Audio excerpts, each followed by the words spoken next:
봉독하겠습니다. 내가 보니 바다에서 한 짐승이 나오는데 뿔이 10이요 머리가 7이라 그 뿔에는 10 왕관이 있고 그 머리들에는 신성모독하는 이름들이 있더라. 내가 본 짐승은 표범과 비슷하고 그 발은 곰의 발 같고 그 입은 사자의 입 같은데 용이 자기의 능력과 보좌와 큰 권세를 그에게 주었더라. 그의 머리 하나가 상하여 죽게 된 것 같더니 그 죽게 되었던 상처가 나음에 온 땅이 놀랍게 여겨 짐승을 따르고 용이 짐승에게 권세를 주므로 용에게 경배하며 짐승에게 경배하여 이르되 누가 이 짐승과 같으냐 누가 능히 이와 더불어 싸우리요 하더라. 또 짐승이 과장되고 신성모독을 말하는 입을 받고 또 42달 동안 일할 권세를 받으니라. 짐승이 입을 벌려 하나님을 향하여 비방하되 그의 이름과 그의 장막 곧 하늘에 사는 자들을 비방하더라. 또 권세를 받아 성도들과 싸워 이기게 되고 각 족속과 백성과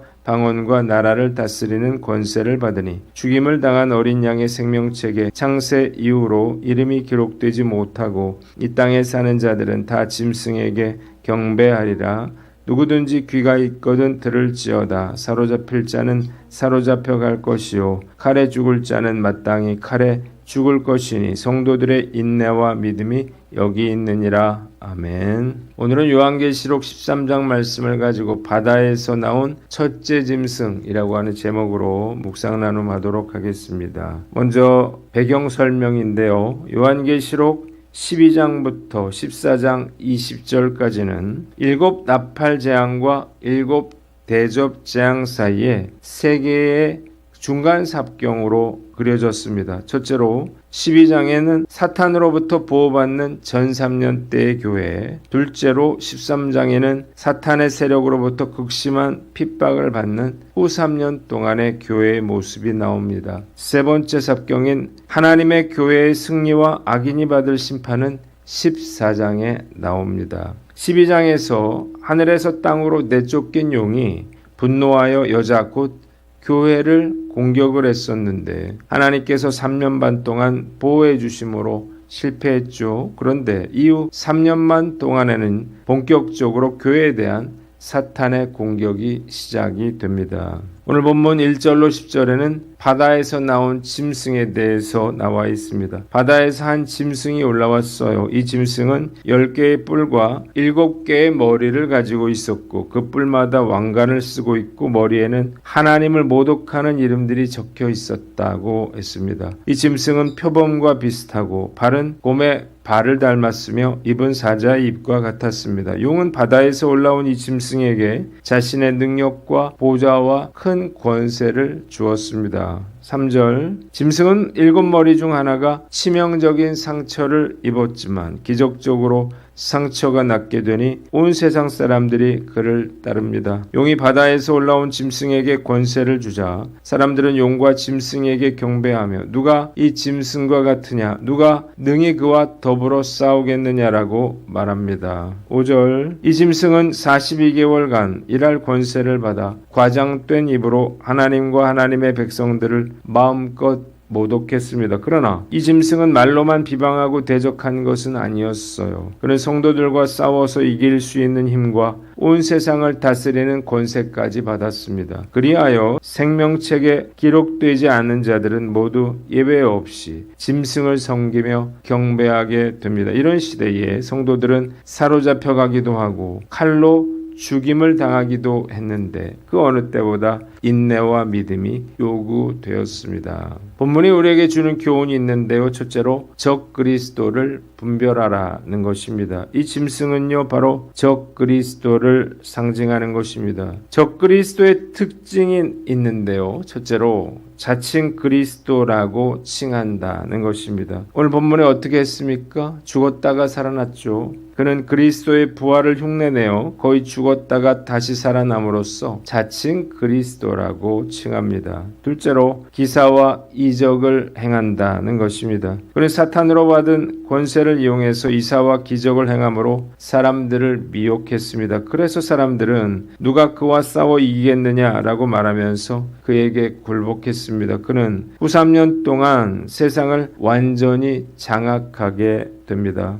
세 번째, 사탄을 경배하게 하고 하나님을 모독한다는 것입니다. 그는 세상 사람들로 하여금 사탄을 경배하게 하고 하나님과 하나님을 믿는 자들을 비방했습니다. 네 번째, 사탄으로부터 권세를 받아 그리스도와 성도들을 핍박하고 사단을 숭배하게 합니다. 이렇게 후 3년 반 동안은 세상이 악의 세상이 된다는 사실을 알 수 있습니다. 바다에서 올라온 짐승은요, 다니엘서를 배경으로 하고 있는데 사도 요한 당시의 사람들은 로마 황제 네로의 극심한 박해로 인해서 네로가 바로 적 그리스도라고 생각하기도 했습니다. 어떤 사람들은요, 이후의 지도자가 적 그리스도가 될 거라고 예상하기도 했죠. 그러나 저는 마지막 때에 하나님을 대적하는 모든 세력의 총 집합체를 적 그리스도로 보는 게 좋지 않을까 생각하고 있습니다. 지도자를 포함한 사상, 철학, 이념, 정신 등 하나님을 대적하는 모든 것을 총칭한 세력이 바로 바다에서 올라온 짐승이라고 보는 거예요.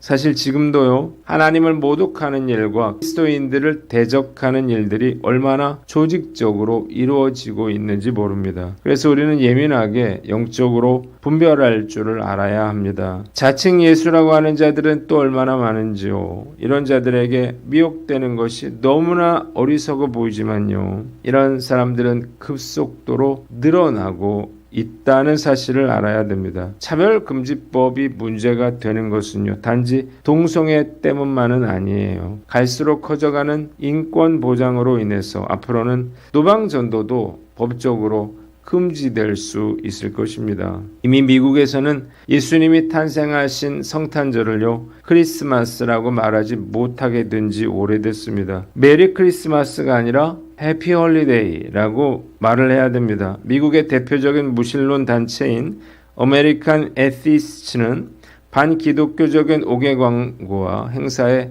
엄청난 돈을 쏟아붓고 있습니다. 이런 반기독교적인 정서와 공격은요, 전 세계적인 추세라는 사실을 알아야만 합니다. 지금도 이렇게 반기독교적인 공격이 거센되어 하물며 적그리스도가 출현하게 된다면 어떻게 될까요? 그는 모든 반기독교적인 세력을 규합하여 하나님과 성도들을 모독하고 그리스도인들을 대적하게 될 것입니다. 이런 때일수록 우리는 영적인 분별력을 길러서 지혜롭게 대처해 나가야 하는 것입니다. 사실 걱정이 되는 것은 우리의 자녀들이죠. 이들은 더욱 거세게 반기독교적인 사상과 문화를 강요받으면서 살아가야 할 것이 자명하기 때문입니다. 이미 우리 자녀들에게요, 성적인 타락은 죄가 아닙니다. 돈과 쾌락이 우상이 된 시대가 되었습니다. 그래서 부모라면요, 자녀들의 믿음을 세우는 것을 최선의 목표로 삼아야 하는 것입니다. 신앙 계승에 실패하면요, 결국 엄청난 핍박과 어려움을 겪게 될 것입니다. 저는 지금까지 제 아이뿐만 아니라 우리 성도들의 자녀들을 믿음으로 키우는데 정말 최선의 노력을 다해왔습니다. 지난 3월 초에 시작한 청년부 제자훈련이 이제 중반을 넘어서고 있는데요. 우리 청년들이 영적인 분별력을 기를 수 있도록 최선의 노력을 다할 것을 다짐해 봅니다. 두 번째는 인내와 믿음을 기르라는 것입니다. 10절에 보면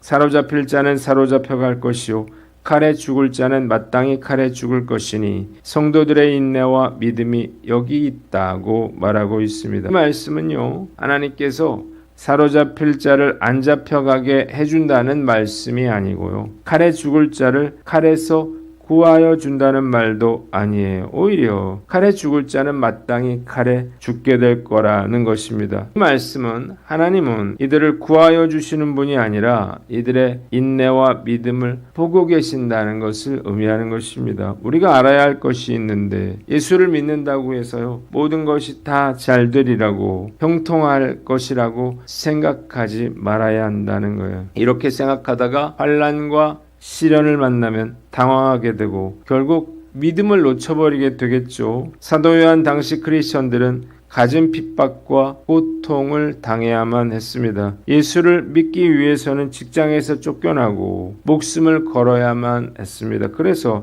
믿음을 지키기 위해서 모든 것을 버리고 카타콤에 숨어 살았던 거예요. 이들은 하나님께 버림받아서 고통받은 것이 아니었습니다. 핍박과 환란이 오더라도 인내와 믿음을 지키는 것, 이것이 바로 하나님께서 원하시는 삶이었다는 거예요. 반면에 교회의 거짓 예언자들의 이야기는 전혀 달랐습니다. 자신의 웃음과 감동으로 성공 사례를 이야기하면서 하나님을 믿으면 건강이 회복되고 사업이 잘 되고 자녀가 잘 될 것이라고 말합니다. 이런 자들은요, 천국이 아니라 이 세상의 복을 말합니다. 이 세상의 천국을 말합니다. 죽어서 부활하는 삶이 아니라 이 세상의 천국을 누리라고 말합니다. 자기를 부인하고 자기 십자가를 지고 예수님을 따르라고 말하지 않고 신앙생활을 통해서 내가 누리게 될 이익에 초점을 맞춰요. 축복과 은혜만 이야기하므로 설교가 마음에 부담이 되지 않고 거북하지 않습니다. 요한 사도는 사로잡힐 자는 사로잡혀 갈 것이요 칼에 죽을 자는 마땅히 칼에 죽을 것이라면서 인내와 믿음으로 기꺼이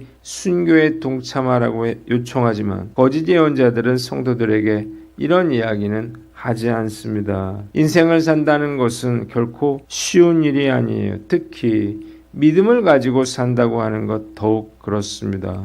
앞으로 구원받지 못한 자들은 적그리스도를 따르게 될 것이고 그리스도인들은 핍박받고 순교하는 등 더욱 거센 시련에 직면하게 될 것입니다. 이런 상황이 올 때 요한 사도는 인내와 믿음으로 기꺼이 순교에 동참하라고 말하고 있는 거예요. 우리가 살아가야 할 마지막 때는 인내와 믿음으로 고난을 감당해야 할 때라는 사실을 깨달으시기를 바랍니다. 그래서 신앙생활에 있어서 가장 중요한 것이 인내와 믿음이라고 말하는 거예요. 예전에 나영석 PD가 유퀴즈 온 더 블럭이라고 하는 예능 프로에 나와서 이런 이야기를 했습니다. 옛날에는 대단한 사람이 대단해 보였거든요. 그런데 요즘은 오랫동안 꾸준한 사람이 너무너무 대단해 보이는 거예요. 라고 말했습니다.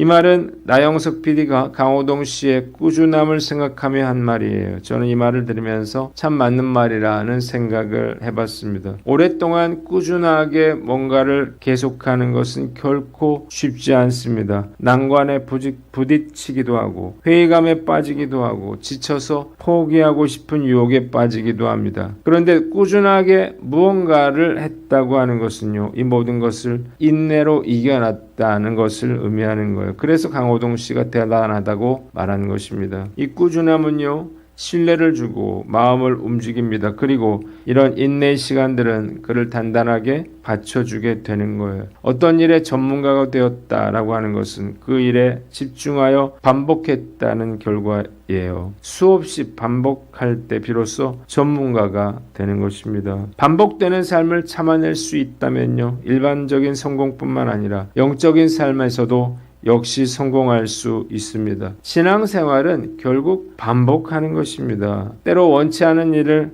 계속해야 할 때가 있어요. 반복되는 생활에 권태를 느낄 수가 있겠죠. 외로운 길이기도 하고, 그러나 끝까지 참고 인내할 때 믿음의 사람이 될 수 있는 것입니다. 성도들에게 이런저런 신앙적인 고민들이 많은데요. 사실 문제의 원인은 간단합니다. 더 이상은 못 참겠다는 거예요. 그래서 신앙생활에서 가장 중요한 것은 인내죠. 반복하는 것이 쉽지 않기 때문에 어느 정도 하다가 멈춰버리는 것입니다. 기도하기 싫을 때 참고 기도해야 합니다. 말씀도요, 우리가 억지로 읽어야 통독을 할 수 있는 거예요. 예배 나오기 싫어도 참고 나와야 하는 거예요. 일상적으로 반복되는 삶을 게을리하고 싶고 현실에서 벗어나고 싶은 충동이 일어날 때 그것을 극복할 인내가 필요한 것입니다. 성도의 인내와 믿음은 반복을 참고 견뎌낼 때 오는 열매죠. 참고 인내함으로 큰 믿음의 사람이 되어야 하는 것입니다. 오늘 말씀 앞에서